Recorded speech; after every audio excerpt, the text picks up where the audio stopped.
Today, we are gonna try and break a world record. We're gonna try and make the fastest beer ever. So the goal of this video is to take a beer from grain to glass in under 24 hours. And the clock starts now.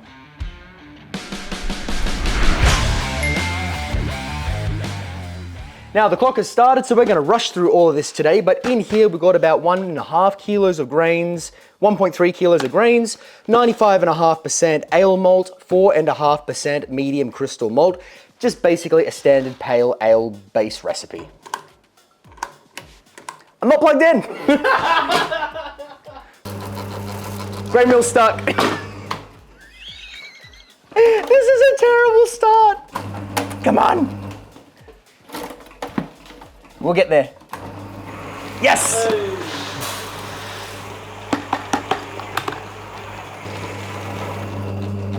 Crushing is done very, very quickly. Now let's get this into the mash tun. Because we are gonna be doing, look, I'm not expecting this to be the best beer ever, so I'm just gonna try and make a small batch to achieve the concept of a 24-hour beer.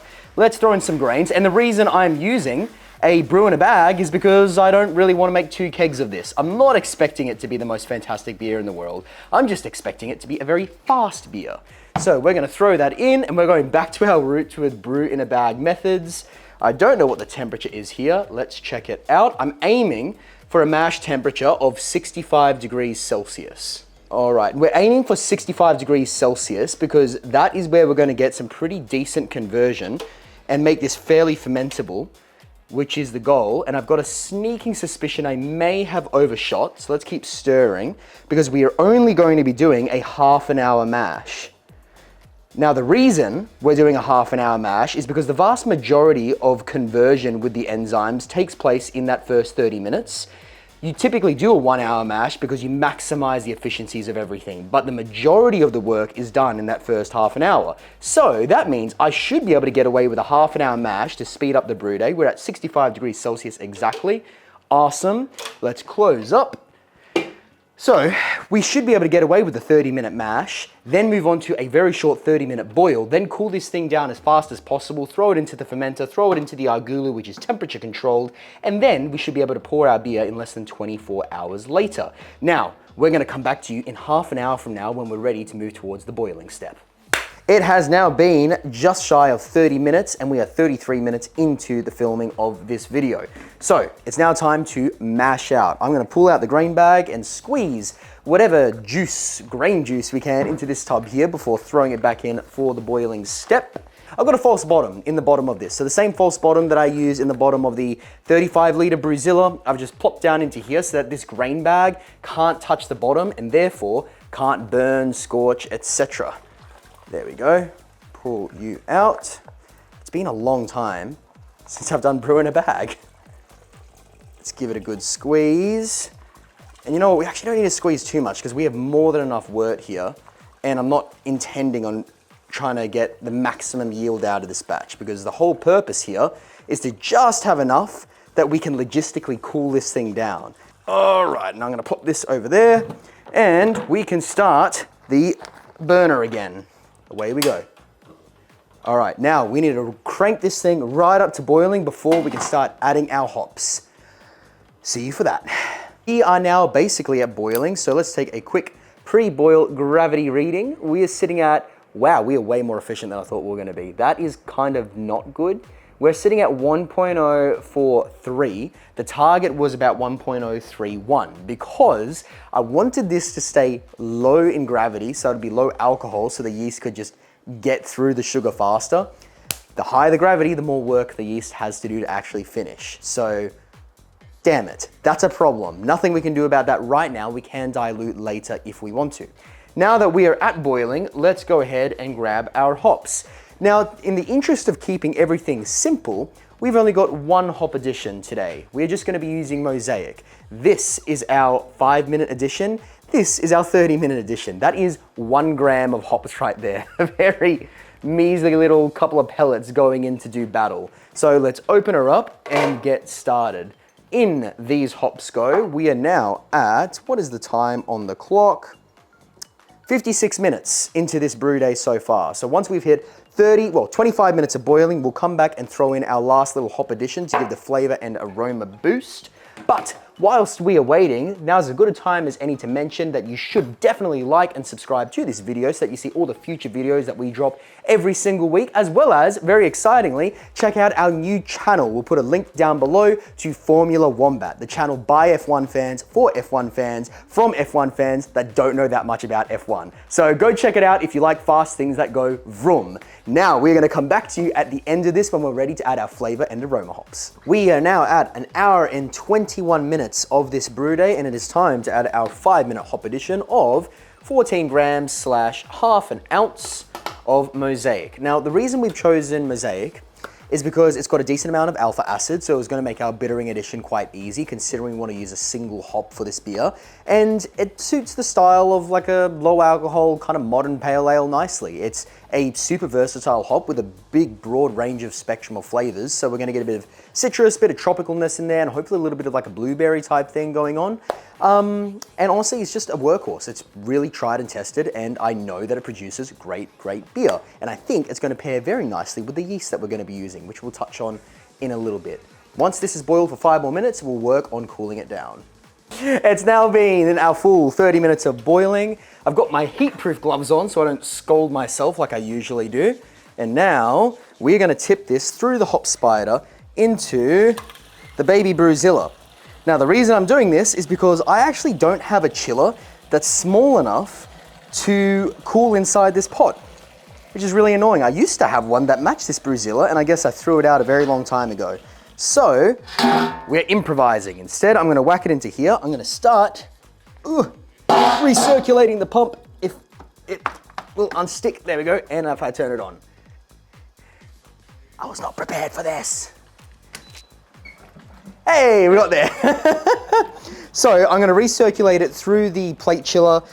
And the only reason that I did 8 liters that I mentioned at the start of this for logistics purposes is so that this Brewzilla would have enough liquid in here that could actually pump through properly and not be struggling. I'm not gonna use the full 8 liters because the fermenter is not that big, but hey, at least it gives me a little bit of something else to play with. So maybe I'll pop it in a different container and whack a different yeast into it. Now, once this has gone down to about 35 degrees Celsius, we're gonna pitch our yeast. So I'll come back for that very soon. All right, it is now coming out of the chiller at about 30 degrees Celsius. And I want this to stay quite hot because I'm gonna be fermenting with a hot fermenting yeast. This will fill up to 116 ounces, which I think about 3.5 liters, maybe around 4. It's something in that ballpark. Not sure what I'm gonna do with the rest of this yet. I might have a little bit of a play with other yeasts, as I mentioned before. We did actually want to do this quite officially. We got in contact with Guinness World Records because we wanted to actually break a Guinness World Record doing the fastest beer ever. But turns out they're a bit stingy. It's something like a 16,000 pound fee minimum to get them out to actually film your record or something to that effect. I don't have 16,000 pounds, so we're doing the unofficial Wombat records today. All right, there we go. We filled up the fermenter to the top. That is a murky beer. Now, let's talk yeast. Before I throw in the yeast, I'm gonna throw in our pill. We have not released the video on this yet. This is gonna be coming out in 2 weeks from now. Eventually when it does, I'll retrofit the video so that you can click that link up there to go watch it. But yeah, this thing's quite interesting, a wrapped pill from Kegland, so you can measure gravity as it actually ferments, which is going to be quite interesting to see what this graph looks like in a 24-hour ferment. This right here is Voss Kveik yeast. Now this is our little secret weapon to making a super fast beer, because this stuff can ferment close to like 40 degrees Celsius, which I think is like, what, 110 Fahrenheit or something like that. So I'm going to overpitch with the Voss Kveik. In a perfect world, I would have made a starter, but I didn't have any dry malt extract on me.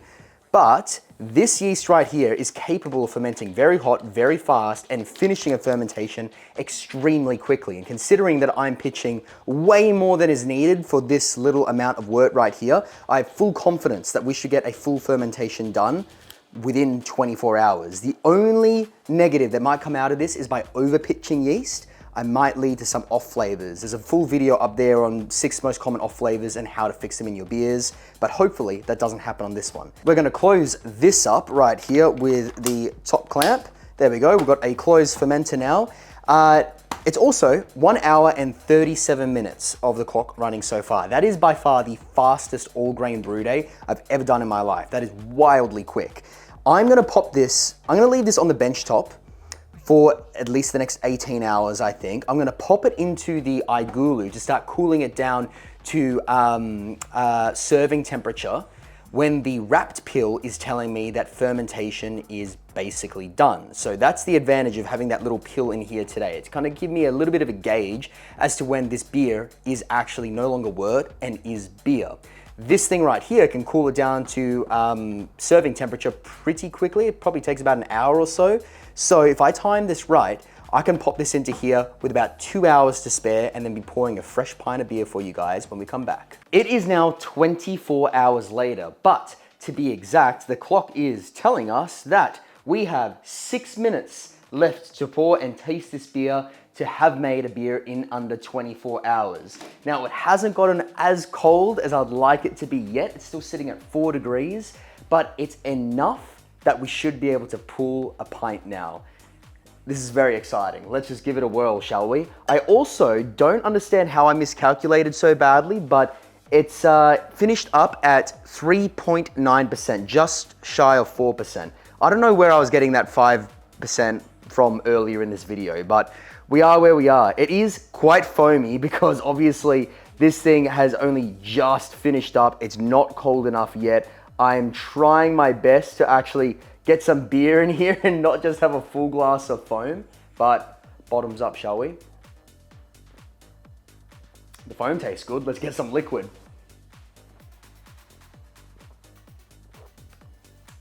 It's beer. It's definitely beer. Wow, that's actually not bad at all. That's actually really good. So here's the thing. It still tastes a little messy, I suppose is the best way to describe it. It hasn't cleaned itself up yet. It's still somewhat volatile, and I'm not saying by any means that this is a bad beer. It's just not tidy, because beer does benefit by sitting on that yeast cake for a little bit of time to actually clean up the flavors, to mellow out, to even just become better in taste.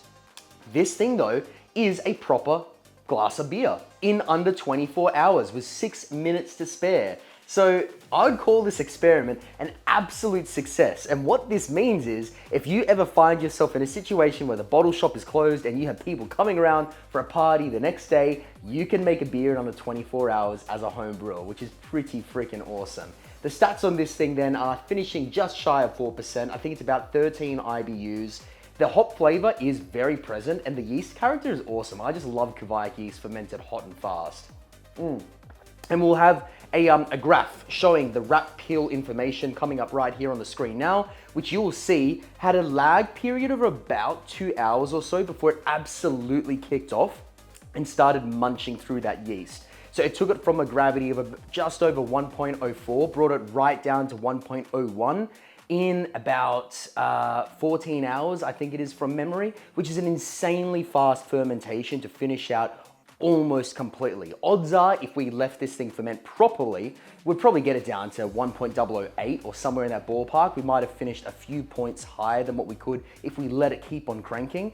But this is no longer wort. This is 100% a God-honest beer brewed in under 24 hours from grain to glass. So I really hope that you enjoyed this video. We had a lot of fun making this. It was a very exciting experiment and a really cool thing to see just how far you can push yeast to its absolute limits and still end up with a very, very drinkable product. I'm actually quite enjoying this. It tastes very much like a fruity orange and tropical fruit forwards, slightly hazy pale ale. That's kind of what this is. And it's low alcohol too, which means I can have a few of these and still function. If you want to check out more low alcohol beers, we've got one right up there for making a session ale. Thank you very much everybody for watching this video. If you have any future ideas that you'd like to see us explore on this channel, drop some comments down below and let us know if you found a way to make a super fast beer from grain to glass as well. We are absolutely all ears for fast, easy, and delicious beers here. So cheers guys, we'll catch you next time.